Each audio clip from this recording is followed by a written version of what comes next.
काश मेरी माँ मेरे साथ होती। तो वो एक खालीपन जो है, वो एक अफसोस है दिल में जो हमेशा रहता है, पर हम क्या कर सकते हैं, हम अल्लाह ताला से उनकी मग़फ़िरत की दुआ करते हैं। तो वो सोसाइटी को, फैमिली को, वो प्रेशर को झेलना, ये सारी चीज़ें मेरी मॉम ने अकेले फाइट किया। 30,000 इंडियन रुपीज़ की क्या वैल्यू आज हम कैलकुलेट करें, 3 लाख 4 लाख 5 लाख। वो ज़माने में 30,000 फीस ईयरली पे करना, हॉस्टल की, स्कूल की, ये सारी चीज़ें। तो जब मैं फेल होता था तो मेरे फादर, मेरे मदर मुझे बोलते थे, हमने देखा है तूने कितनी मेहनत, रिजल्ट डजंट मैटर। आपके वालिद का भी बिजनेस था, लेकिन आपने डिसाइड किया कि आप नहीं उसको ज्वाइन करना चाहते हैं, ऐसा क्यों था? तो उन्होंने मुझे कभी शॉप के काउंटर पे बैठने ही नहीं दिया। और आज जो मैं इंडिपेंडेंट हूँ और जो मेरे अंदर कॉन्फिडेंस है कि मैं कोई भी कंट्री में कहीं भी जाके कुछ भी कर सकता हूँ, उसका रीज़न ये, eight that time in the year 2012 I was the third one in that small town, and even वो दोनों सीनियर चार्टर्ड अकाउंटेंट्स जो है वो मेरे पास क्लाइंट्स भेजते हैं। तो दैट फ्रीडम वॉज नीडेड। और मुझे कोविड ने काफ़ी इम्पैक्ट किया कि हमारे टाउन के जितने ग्रुप्स काम कर रहे थे, जैसे कि ये हो गया हमारा मुस्लिम ग्रुप, फिर एक हो गया गणपति वाला, फिर हो गया और जैन कम्युनिटी, ये सारों ने, जब आप लोगों को हेल्प करो ना कि उनको काबिल बना, तो ये 12 लोगों का घर अगर मेरी वजह से चला, अल्लाह ताला ने मुझे उसका जरिया बना, क्यों ना 12,000 लोगों के लिए। हाय, मैं हूँ सुहेल मेमन और आप देख रहे हैं मेमोरेबल कन्वर्सेशंस विद फरीदुन शहरियार।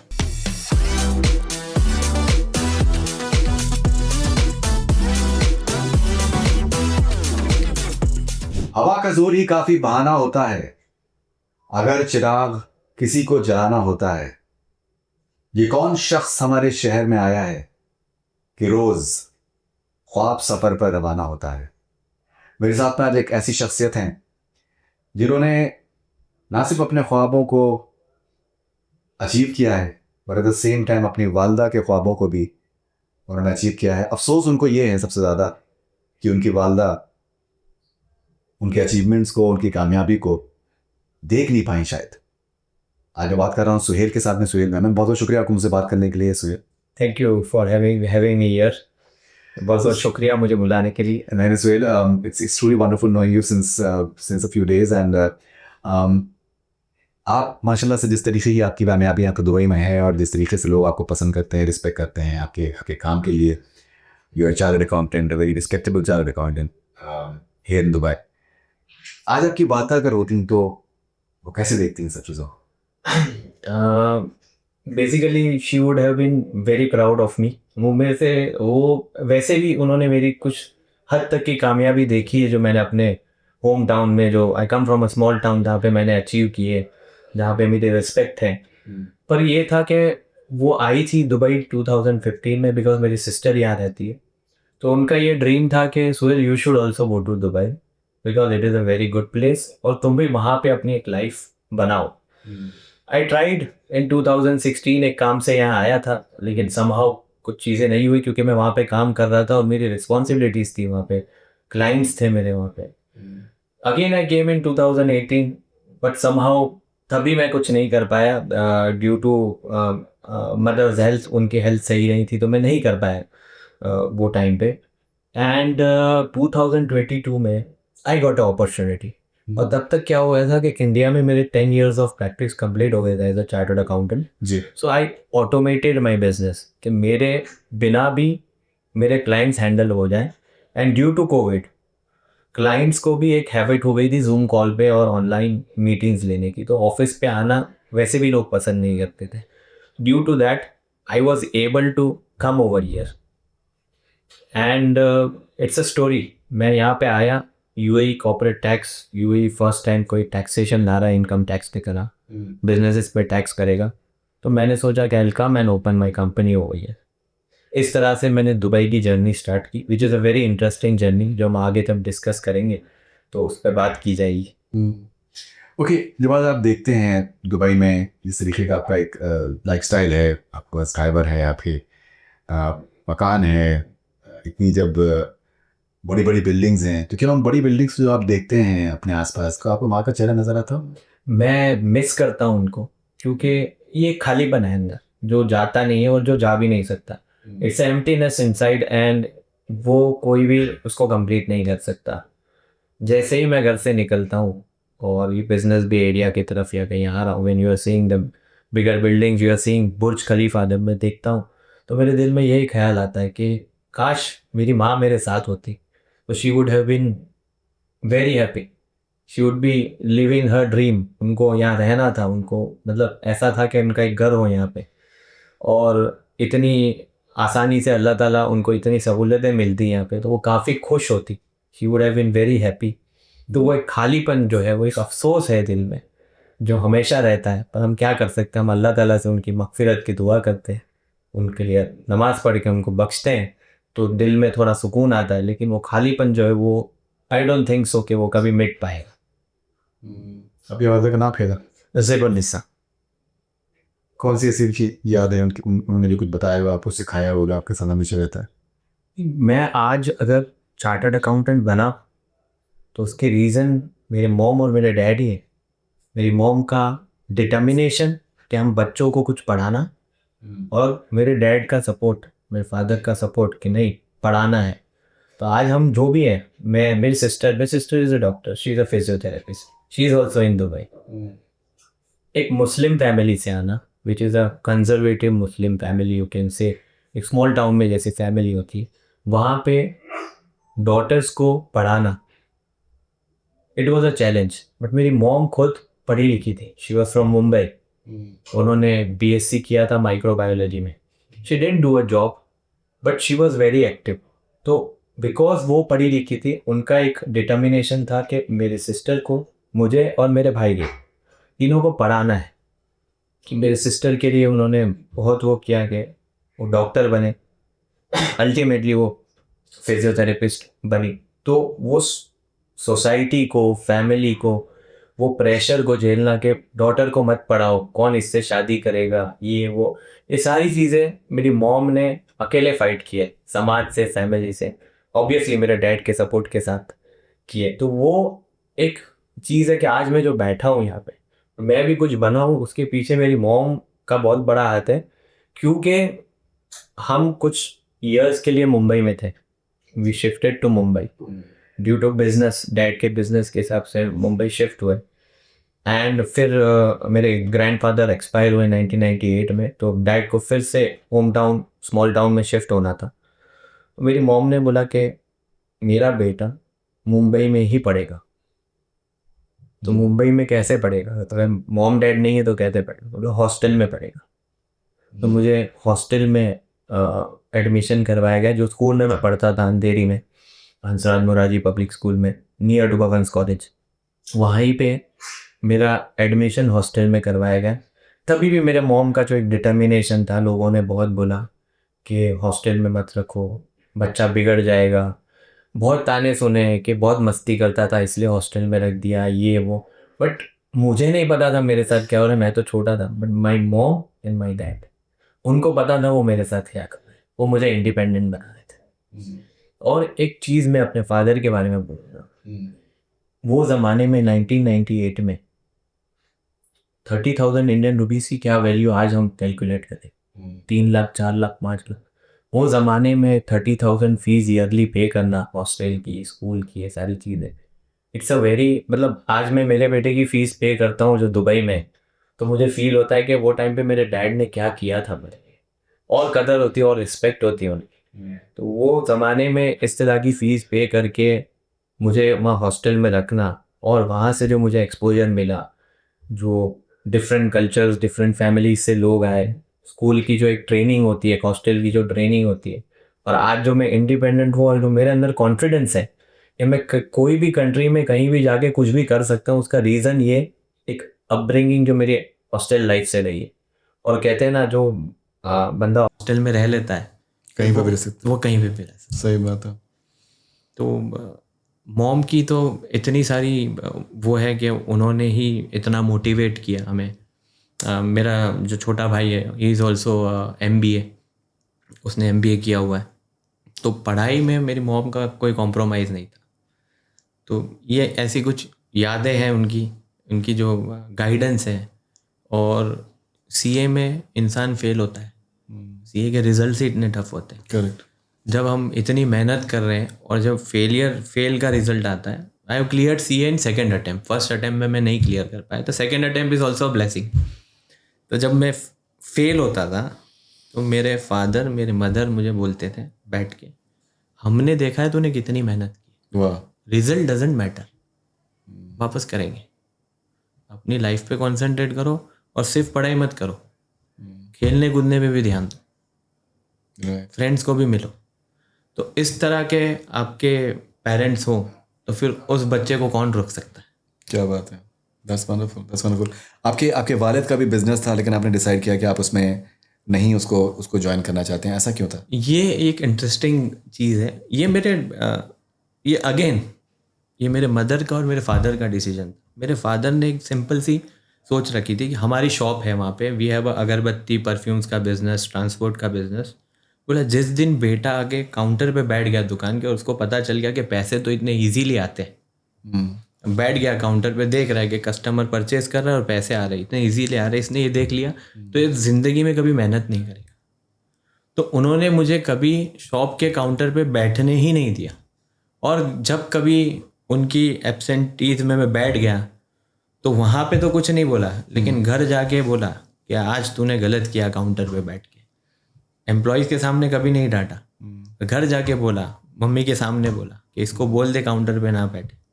तो ये एक उनका थॉट प्रोसेस था, क्योंकि मेरे डैड भी पढ़ना चाहते थे but due to family responsibilities और सारी चीज़ों की वजह से वो नहीं पढ़ पाए. उनको केमिकल इंजीनियरिंग करना था, परफ्यूम रिलेटेड उनका काफ़ी इंटरेस्ट था. उनको अभी भी परफ्यूम का यही नॉलेज है, सारी जो अभी भी करते हैं उनको बहुत अच्छा नॉलेज है परफ्यूम का. तो उनको पढ़ना था लेकिन due to family responsibilities, joint family से आते थे, बिजनेस रिस्पॉन्सिबिलिटीज़, वो नहीं कर पाए. तो वो चाहते थे कि मैं नहीं कर पाया तो कुछ नहीं, मेरे बच्चों को तो पढ़ना ही है. तो आज वो जो मुझे इस मुकाम पे देखते हैं तो he is also very proud of मी कि मेरा बेटा CA है, हमारे स्मॉल टाउन में भी इसका नाम है. और वो यही चाहते हैं कि जैसे तूने नाम अपना एक छोटी जगह पे बनाया वैसा ही तो अपना नाम एक दुबई जैसी सिटी में भी बना. राइट. सो दुबई में जिस तरीके से आपने ग्रेजुअली जिस तरीके से बिजनेस स्टैब्लिश किया पार्टनरशिप में, फिर अभी आप 2025 में आप इंडिपेंडेंटली आप चले गए. लेकिन you are one of the 3 chartered accountants from your small town. कुछ अगर अपने आप शहर के बारे में बताएं जहाँ पर आपकी पैदाइश हुई, और you are the youngest chartered accountant, उसके बारे में कुछ बताइए. See basically I come from a very small town called Bilimora, जो आप अगर गुजरात में जो आप वापी और सूरत के बीच में आता है. ठीक है, पॉपुलेशन वुड बी अराउंड 70-80,000 का पॉपुलेशन है. जब मैं CA बन गया और जब मैंने CA की मैंने सोचा मैं प्रैक्टिस करूँगा. जब मैंने CA की ऑफिस डाली तब मुझे पता चला कि ये गांव में मुझे पता तो था पर मुझे ये नहीं पता था कि I am the third one. तो 2 सीनियर चार्टर्ड अकाउंटेंट्स थे जो प्रैक्टिस कर रहे थे. तो मुझे डैडी के फ्रेंड्स ने और लोगों ने ही बताया कि एक चार्टर्ड अकाउंटेंट एज अबव 65, एक chartered accountant age above 55 and you are now youngest. तो यंगस्टर्स मुझसे फिर कनेक्ट होना स्टार्ट हो गए ड्यू टू टेक्नोलॉजी, काम करने का तरीका, ये सारी चीज़ें. तो तब मुझे पता चला कि भाई मैं थर्ड वन हूँ. फिर मुझे काफ़ी लोगों ने फॉलो किया. अब 2-4 और बच्चे भी हैं जो प्रैक्टिस कर रहे हैं वहाँ पे as a chartered accountant. But at that time in the year 2012 I was the third one in that small town doing this. तो वही था कि अब कुछ क्लाइंट्स आके बोलते थे कि अब हमें टेंशन नहीं है, आप हो एक चार्टर्ड अकाउंटेंट की लीगेसी दूसरे को मिल जाएगी. एंड इवन वो दोनों सीनियर चार्टर्ड अकाउंटेंट्स जो हैं सुरेश अंकल और यजदी अंकल, दोनों इतने सपोर्टिव थे मेरे लिए. वो मेरे पास क्लाइंट्स भेजते थे कि हम हो गया तू कर अब. तो they have been very supportive to me और आज भी इतना ही सपोर्ट करते हैं मुझे. ओके. एंड फिर आपने दुबई में आपका आना रहा और फिर आप पार्टनरशिप में आपने यहाँ पर स्टार्ट किया. क्या ऐसा डिसीजन था, क्या ऐसे वजह थी कि आपने डिसाइड किया कि आप कम्प्लीटली इंडिपेंडेंटली अपने सुहेल मेनन कंपनी आप अपना फॉर्म करना चाहते हैं? वो ऐसा डिसीजन कब हुआ था? सी बेसिकली क्या था ना कि मैं जब आया था तब मैं उड़ने ही आया था यहाँ पे, मुझे छलांग लगानी थी. तो जब मैं उनके साथ काम कर रहा था मैंने ग्राउंड लेवल की रियलिटीज़, कैसे UAE ऑपरेट करता है, what are the laws of land, ये सारी चीज़ें सीखी. लेकिन क्या होता है ना कि मेरे अंदर है ना एथिक्स बहुत है और मैं सिर्फ और सिर्फ कंसल्टिंग नहीं करना चाहता. तो उसके साथ साथ मुझे रियल एस्टेट का, ई-कॉमर्स का, ये सारे बिजनेसेस, अबाया का जैसे मैंने आपको बताया, हम स्टार्ट कर रहे थे. जब हमने स्टार्ट किया ना, तब मुझे ये फील हुआ कि यार I am not doing justice to them. अगर मैं इसमें फुल फ्लो में एंटर हुआ तो मैं इनको जस्टिस नहीं कर पाऊंगा, क्योंकि दे आर माई पार्टनर्स। उन्होंने मुझ पर भरोसा करके एक रिस्पॉन्सिबिलिटी दी है, मुझे काम करने को वो किया है, तो they will expect me that I am there for 8 hours for them. And 8 hours उनको देने के बाद मैं अपने दूसरे बिजनेसेस को वो नहीं कर पाऊंगा। तो मैंने सीधा उनको बताया कि सी आई एम, मेरा इंडिया का बिजनेस है, वो भी थोड़ा इफेक्ट हो रहा है, और मुझे कुछ करना है यहाँ पे। I have to do multiple businesses. मैं जो विजन से आया हूँ मुझे फॉलो करना है। So I need to have my own set of things now. तो अब मेरी ऑफिस है, मैं आपके पास आके बैठा हूँ, स्टाफ पीछे काम कर रहा है, मुझे किसी को जवाब नहीं देना। इट्स मी हु डिसाइड्स कि मुझे आज रियल एस्टेट का काम करना है, ई कॉमर्स का काम करना है, या मुझे ट्रैवल करना है, या मुझे कंसल्टिंग का काम करना है। तो दैट फ्रीडम वॉज नीडेड। इसकी वजह से मैंने ये डिसीजन लिया कि मुझे अब अपना करना चाहिए। That's wonderful. मुझे लगता है कि आई थिंक हर किसी को अपना करना चाहिए। दिस इज, ये मेरा भी मानना ये है कि दूसरों के ख्वाबों को पूरा करने से कहीं बेहतर है कि अपना खुद का ख्वाब पूरा करो। यस, और एग्जैक्टली मैं तो इस फैमिली से आता हूँ जो बिजनेस फैमिली से आते, तो कभी हम जॉब हमारे दिमाग में हिट ही नहीं करता। मेमन तो खैर, और वैसे भी गुजरात से, तो फिर यह है कि गुजराती तो मतलब मैं तो जितने भी मेरे गुजराती दोस्त हैं, मैं सिर्फ एक चीज़ जानता हूँ कि दैट मुझे इतना सीखने को मिला है उनसे, because they tend to be very focused. Yes, do you agree that Gujarati बहुत फोकस्ड होते हैं? मतलब कुछ भी पैसा कमाओ। एग्जैक्टली। बाकी तामझाम कपड़े सूती शर्ट पहनेंगे, लेकिन यह है कि पैसा कमाओ। That's their focus.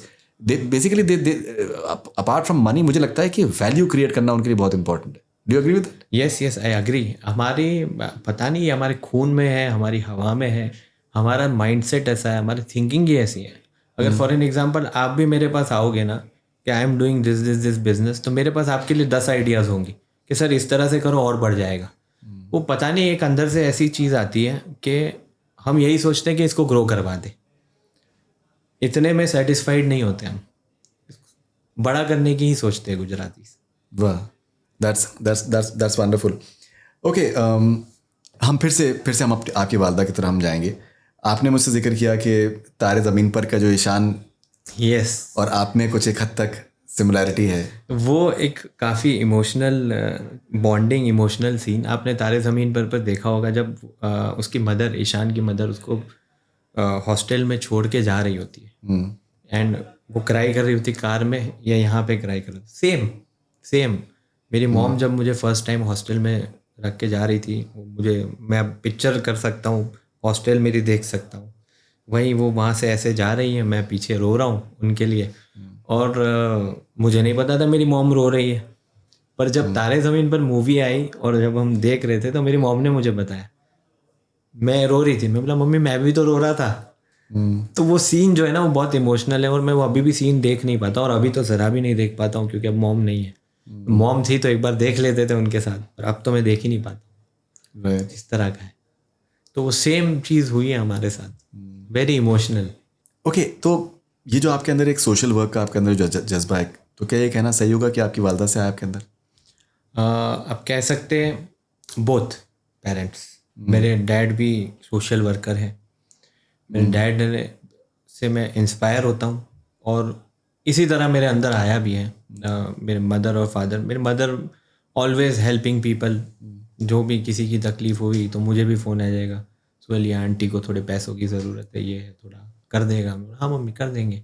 इसी तरह मेरे फादर तो बहुत ही नेक्स्ट लेवल पे सोशल वर्क करते हैं, गरीबों की स्कूल चलाते, गरीब बच्चों की, फिर गरीब लड़कियों की मैरिजेस करवाते हैं अंडर अ ट्रस्ट। हमारे स्पिरिचुअल गुरु हैं उनके, हाशमी पीर बापू जो है हमारे, उसमें सैयद मोहम्मद शफ़ी बापू हाजी मेमोरियल ट्रस्ट, इसमें हम ये सारी चीज़ें करते हैं, स्कूल वगैरह और ये सारी चीज़ें करते हैं। तो सोशल वर्क जो है वो नेक्स्ट लेवल करते हैं। पूरा ग्रुप ही ऐसा है, पूरा ख़ानदान ऐसा है सोशल वर्क में, तो वो अपने आप लीगेसी पास ऑन हो जाती है कुछ बच्चों में।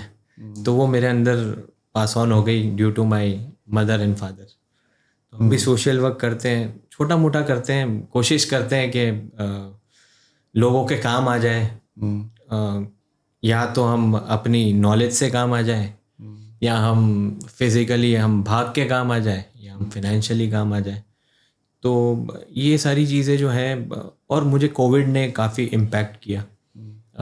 उसके पहले हम करते थे तो हम क्या करते थे कि भाई किसी को हेल्प कर दिया, बट कोविड के टाइम पे जो हालात थे तब, it is a very very interesting story. Covid के टाइम पे हालात ऐसे थे कि जो रोड्स पे थे, जो बच्चे रेलवे ट्रैक्स पे थे या फैमिलीज़, उनको खाना ही नहीं मिलता था। तो हमारी जो कमेटी थी सब यंग बच्चों की, हमने डिसाइड किया कि हम फूड पैकेट्स बनाएंगे, पैसा जमा करेंगे, हम फूड पैकेट्स डिस्ट्रीब्यूट करेंगे। हमने डिस्ट्रीब्यूट करना स्टार्ट किया, दूसरे भी डिफरेंट ग्रुप्स थे वो डिस्ट्रीब्यूट करते थे। कोविड के टाइम पे कोविड का माहौल ऐसा था कि आप घर के बाहर नहीं निकल सकते, हमने पुलिस से परमिशन ली और हम कर रहे थे। हुआ ये उसमें कि हमारे टाउन के जितने ग्रुप्स काम कर रहे थे, जैसे कि ये हो गया हमारा मुस्लिम ग्रुप हो गया, फिर एक हो गया गणपति वाला, अब गणपति में 3-4 हो गए, फिर हो गया और जैन कम्युनिटी, ये सारों ने, हमने मिल के एक यूनिटी बना ली।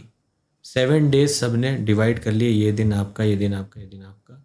और जो एरिया में डिस्ट्रीब्यूशन करता था, वो जो जहाँ फूड बनाते थे वहाँ हम फूड लेने जाते थे, और फिर हमारा एरिया एलोकेटेड था, वहाँ हम जाके डिस्ट्रीब्यूट करते थे। तो एक यूनिटी का भी हमारे टाउन में इससे मैसेज गया था, और बहुत लोगों ने बहुत हेल्प की हमारी, डोनेट भी किया, सपोर्ट भी किया।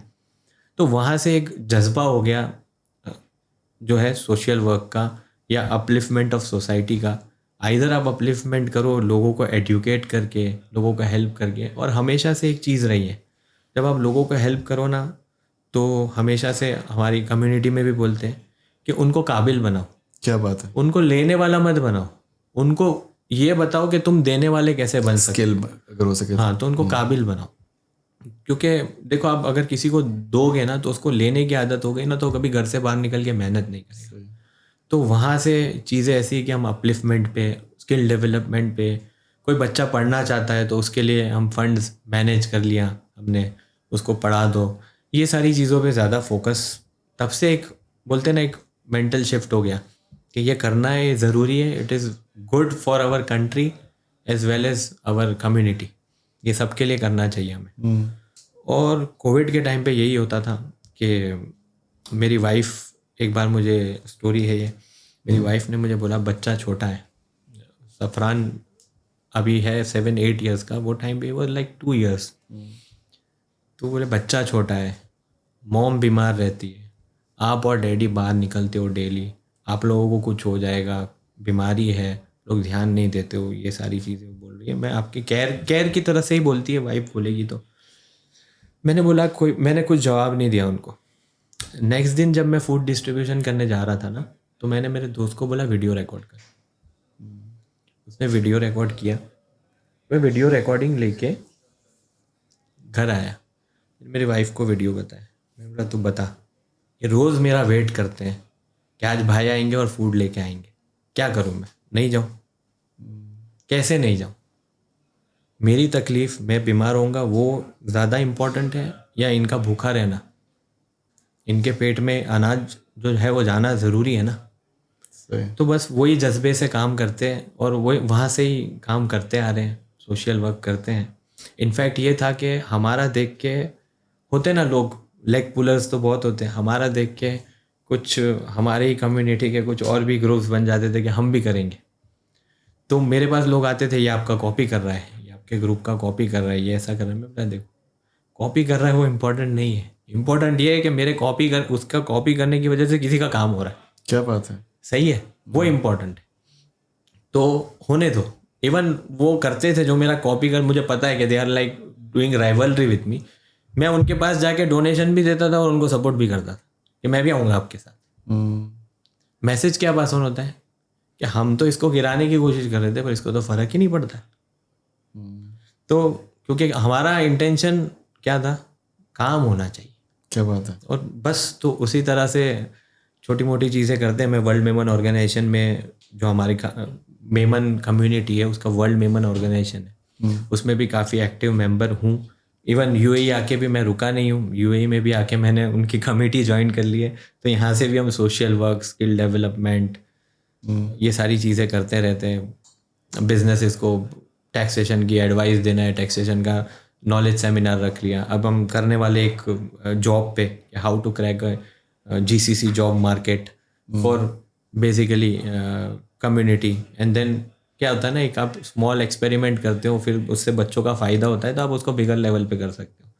तो यहाँ भी बैठे बैठे ये सारी चीज़ें चलती रहती हैं, वो छूटी नहीं है आदत, और इंशाल्लाह छूटेगी भी नहीं, क्योंकि जो गोल है रिलेटेड टू सोशल सर्विस वो बहुत बड़ा है, और वो एक्सपीरियंस और हमारे कम्युनिटी के और अच्छे लोगों से और बड़े रिच लोगों से ही सीखा है। वही ये गाइडेंस देते हैं कि ये गोल कभी भी रुकना नहीं चाहिए। ओके, एंड सुहेल, जैसे मैंने आपसे परसों भी कहा जब आपसे मेरी पहली बार मुलाकात हुई थी कि जिस तरीके से अपनी कहानी आप सुना रहे थे कि एक किताब तो है आपके अंदर मेरे भाई। I think someone should write a book with you because you are a very good storyteller as well. मेरे जहन में बुक लिखने का जो ख्याल है वो बॉलीवुड में से ही किसी एक प्रोड्यूसर ने, जब मैं उनसे मिला था लास्ट ईयर, उन्होंने ही मेरे जहन में डाला कि Suhail you should write a book. तो तब से मेरे ध्यान में, और आप सेकंड पर्सन हो जिसने मुझे बोला है कि I should write a book, and definitely I am thinking about it, because conversations में हम पूरी कहानी कवर नहीं कर सकते, लेकिन अगर हम डेफिनेटली अगर हम उसकी स्टोरी और बुक लिखें तो people can get motivated with a journey of a boy who comes from a small town and how he dreams big, or how he visualizes big things, and how his purpose is big in life. Right. And with that nothing is impossible. तो book तो लिखनी चाहिए, क्योंकि मुझे भी motivation book से ही मिला है। जो मेरे जहनी जो चेंजेस है वो भी बुक्स की वजह से ही हुए हैं, और अच्छे लोगों ने अच्छी बुक्स लिखी है, अच्छे लोगों को हम फॉलो करते हैं, उनको रोल मॉडल बनाते हैं, तभी जाके हम कुछ बन पाते हैं लाइफ में। डेफिनेटली बुक लिखने का इरादा है, और आपसे ही हेल्प लेंगे हम, बिकॉज हम साथ मिलकर लिखेंगे हम इंशाल्लाह। आपकी जो हस्ती रही है, आप हम साथ में बैकग्राउंड है, आपके साथ लिखेंगे हम इंशाल्लाह। और मैं आपसे एक और सवाल पूछना चाहूँगा कि जो वालदा का आपका इंतकाल हुआ, जाहिर सी बात है वो एक ऐसा हादसा है कि शायद उससे ज़िंदगी भर उबरना शायद मुश्किल होगा, लेकिन कुछ हद तक क्या आपकी हीलिंग हुई है? Have you healed yourself to some extent? Yes, देखो वक्त जो है ना, टाइम जो है ना, it heals, but some things and some memories never fade basically, क्योंकि आप जिनके साथ दिल से जुड़े होते हैं ना, और माँ और बेटे का रिश्ता तो ऐसा होता है कि आप उसको भुलाना चाहते भी नहीं है। Why? It is a good memory, why you should forget it? वो तो आपका मोटिवेशन है ना, खालीपन अपनी जगह पे, लेकिन वो जो मेमोरी है वो तो आपका मोटिवेशन है ना।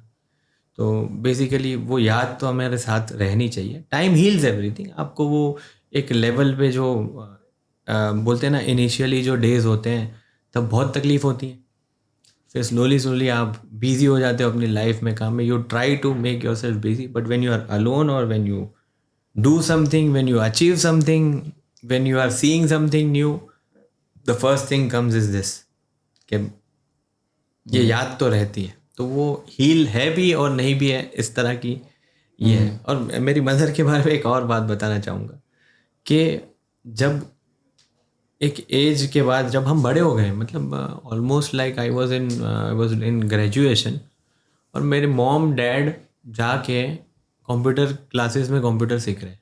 बोले मुझे सीखना है। मेरे मम्मी क्या काम है? नहीं, ऐसे ही सीखना है। खुद भी गई, डैड को भी ले गई साथ। और आज ये हाल है कि मेरे डैड जो है अपना अकाउंटिंग टैली सॉफ्टवेयर में खुद करते हैं, अकाउंटेंट रखा हुआ है, पर बोलते मुझे मेरा हिसाब खुद चाहिए। तो मेरी मॉम ऐसी थी, वो सिर्फ मुझे नहीं पुश कर रही थी, वो सबको पुश करती थी अपने साथ। शी वॉज अ एनर्जी, उनकी पर्सनैलिटी ऐसी थी ना। She was very active. Gym जाना, मुझे जिम भी जाना है, मैं जिम जाने से दूर भागता था, मेरी मॉम पुश करती जिम जाओ।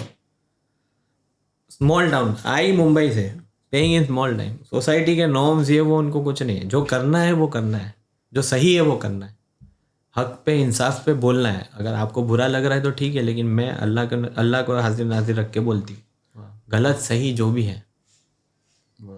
तो इस तरह का उनका नेचर और एटीट्यूड रहा है। तो हम ट्राई करते हैं, मैं, मेरी सिस्टर भी ट्राई करती है कि इस तरह से हम उनको फॉलो करें। और जब कभी भी माँ की याद आती है, अल्हम्दुलिल्लाह इतना लकी हूँ कि मेरी सिस्टर मेरे से 5 मिनट की दूरी पे रहती है। तो जब कभी मम्मी की याद आती है तो बहन को कॉल कर लिया जाता है, या बहन के घर चले जाते हैं मिलने। तो जब बहन को देखते हो, बात करते हो, तो अपने आप आपकी हीलिंग हो जाती है।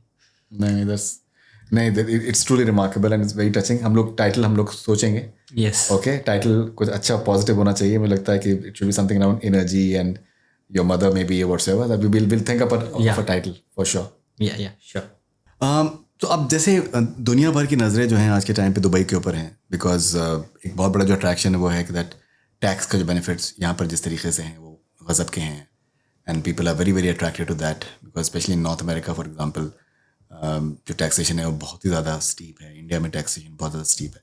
तो अगर आपको कोई मैसेज देना है दुनिया भर के लोगों को who want to make Dubai their home and open a bank account, तो क्या क्या आप उनको बता सकते हैं? सी बेसिकली मेरा तो काम ही है, मैं बिजनेसेस को, लोगों को हेल्प करता हूँ यहाँ पे रिलोकेट करने में। It's not that I am a chartered accountant तो मैं बस टैक्सेशन अकाउंटिंग इसी की बात करता हूँ। मैं बिजनेस सेटअप करवा के देता हूँ उनको, उसमें भी कुछ ज़रूरत होती है, उनको हैंड होल्डिंग करना होता है, वो करवा के देता हूँ। I give them a proper guide. Why I can give them? Because मैं भी यहाँ पे मूव हुआ, 1 साल मैंने दुबई को लर्न किया and then I move family. तो मेरे पास पूरा एक्सपीरियंस है यहाँ का कि किस तरह से बिजनेस सेटअप होता है, किस तरह से फैमिली को मूव किया जाए, कौन से एरियाज़ अच्छे हैं, कौन सी फैमिलीज़ किस टाइप की नेशनैलिटीज़ क्या एरियाज़ प्रेफर करती हैं। And being in consulting, being in real estate as well, वो क्या होता है, it's a one stop you can get everything. या आपको हमारे यहाँ से ही सारी चीज़ें मिल जाती है एंड गाइडेंस मिलता है प्रॉपर। दुबई का मेन चीज़ ये है ना कि you have to win the trust. यहाँ बेसिकली क्या होता है, जब जो शहर से हम आते हैं या जो टाउन से हम आते हैं, वहाँ पे हमारे फादर ग्रैंडफादर पहले से रहे होते हैं, तो पता होता है कि ये फैमिली का लड़का है, तो ट्रस्ट बिल्ड करना ईजी हो जाता है। जब आप दुबई जैसी जगह पे आते हो ना, तो यहाँ पे it's like a totally new ball game. यहाँ पे ट्रस्ट बिल्ड करना पड़ता है कि आप 3 साल से हो यहाँ पे, 4 साल से हो आप यहाँ पे, फैमिली के साथ रह रहे हो। क्योंकि यहाँ पे बेसिकली किसी को भी जाना है बंद करके, उसने टिकट निकाला, वो चला गया अपनी होम कंट्री।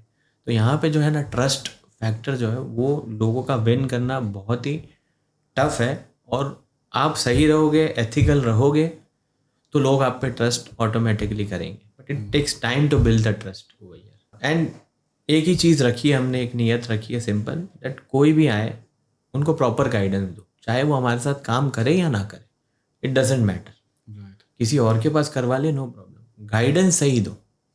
गाइडेंस सही दोगे, अपने आप अल्लाह ताला will grant us what we are, जो उन्होंने लिखा हुआ हमारे लिए वो हमें मिलना है। तो ये है, अपनी नीयत साफ रखो तो बेशक अल्लाह ताला नवाजता है हमें। तो आप दुबई का फ्यूचर कैसे देखते हैं? Dubai is going to become something big. आप इनके अगर प्लान्स देखो 2040 तक के, तो इट्स अमेजिंग। बेसिकली ये बोलते हैं ना कि ये हर चीज़ में बेस्ट हो जाएंगे।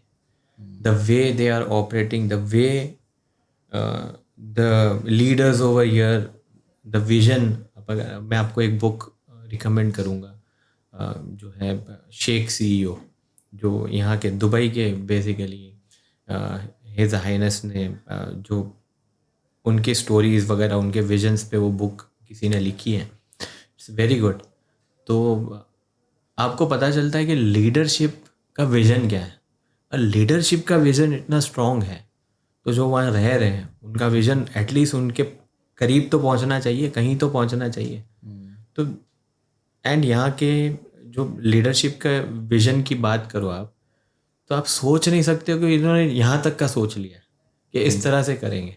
तो वही आपको मोटिवेट करता है।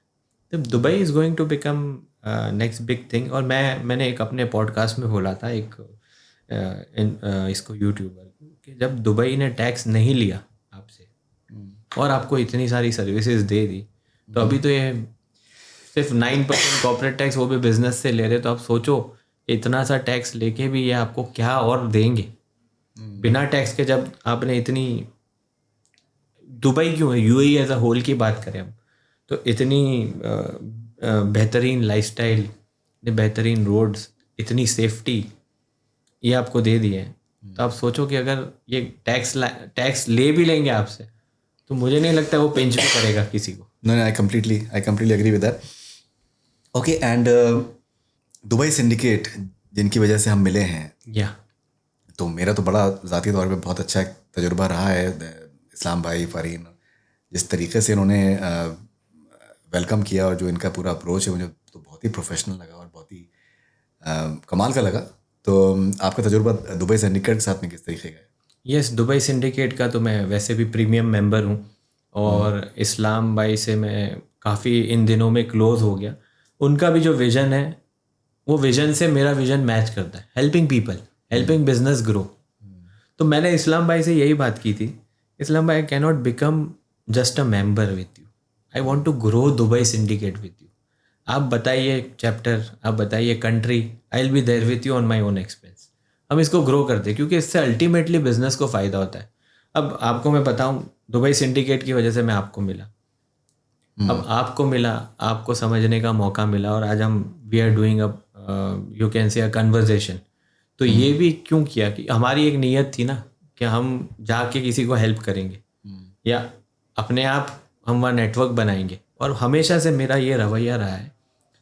मुझे काफ़ी लोगों ने, मेरे काफ़ी फ्रेंड्स भी, उन्होंने भी ये ऑब्ज़र्व किया है कि मैं कहीं भी जाता हूँ या कोई भी इवेंट में जाता हूँ तो मैं अपने प्रोडक्ट्स, अपनी सर्विसेज, अपनी चीज़ कुछ भी सेल नहीं करता। मेरा इंटेंशन वहाँ जाके ये होता है, अच्छा ये बंदा ये काम करता है, रुक रुक, मेरे पास तेरे लिए कुछ काम है, मैं इससे तुझे कनेक्ट करवा देता हूँ। मैं इस इंटेंशन से जाता हूँ, और मैं इस इंटेंशन से जाता हूँ, अल्लाह ताला मुझे अपने आप नवाजते। मेरे पास काम कहाँ से आता है मुझे नहीं पता, सच में मुझे आज तक नहीं पता है कि मेरे पास क्लाइंट्स कहाँ से आते, किस तरह से आते। मेरी टीम एफर्ट्स करती है, लीड जनरेशन, ये वो, मैं बस अपना काम करते जाता हूँ। वो आता है, सोहेल भाई मेरे को इसने रिकमेंड किया था, आपको ये काम करना है, ठीक है कर देंगे। तो मुझे सच में आज तक मेरी हिस्ट्री रही है काम की, मुझे नहीं पता है मेरे पास काम कैसे आता है और कहाँ से आता है। आई नेवर ट्राइड ये कि मैं बोलूँ अपने आप को सेल करूँ, ऑटोमेटिक आता है। मैं बस यही कोशिश करता हूँ, जैसे कि आप बैठे हो, अगर मुझे लग रहा है कि आपको इनको मिलना चाहिए, मिलो, क्या पता आपका कुछ काम बन जाए, आप कोलैबोरेट कर लो, तो मैं मिलवा दूंगा। ये नहीं सोचूंगा कि उसमें आप डायरेक्ट हो गए, ये हो गए, वो हो गए, नहीं। मेरा जो है वो मुझे मिलना है। और मैंने बहुत ही अच्छी चीज़ बीच में पढ़ी थी, सोशल मीडिया का ज़माना है, कि अल्लाह मुझे अगर दे रहा है तो तुम्हारा छीन के थोड़ी दे रहा है, मुझे अपना दे रहा है।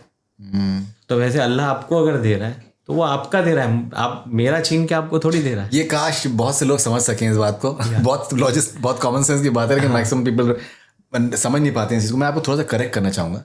आपने कहा कि हम लोग आज एक यहाँ पर कॉन्वर्जेशन कर रहे हैं, हम यहाँ पर एक मेमोरेबल कॉन्वर्जेशन कर रहे हैं। या मेमोरेबल। अगर आपकी आंखों में जो है अगर एक नमी आ चुकी है, तो कुछ ना कुछ तो ऐसा हुआ है हमारे बीच में कि आपने अपने दिल की बात जो मुझसे शेयर करी है, वो शायद कभी किसी से आपने नहीं करी है। ऑलराइट, सो सुहेल मेमन का ख्वाब क्या है? मेरा एक, अगर मैं ख्वाब नहीं बोलूँगा, मैं बोलूँगा पर्पस। पर्पस के बिना इंसान जी नहीं सकता, और मैं प्लानिंग नहीं करता हूँ। I don't believe in planning. मैं सच बता रहा हूँ आपको, प्लानिंग करना अल्लाह का काम है। अल्लाह इज़ द बेस्ट प्लानर। हमें सिर्फ मेहनत करनी है, दुआ करनी है, और मांगना है अपने रब से।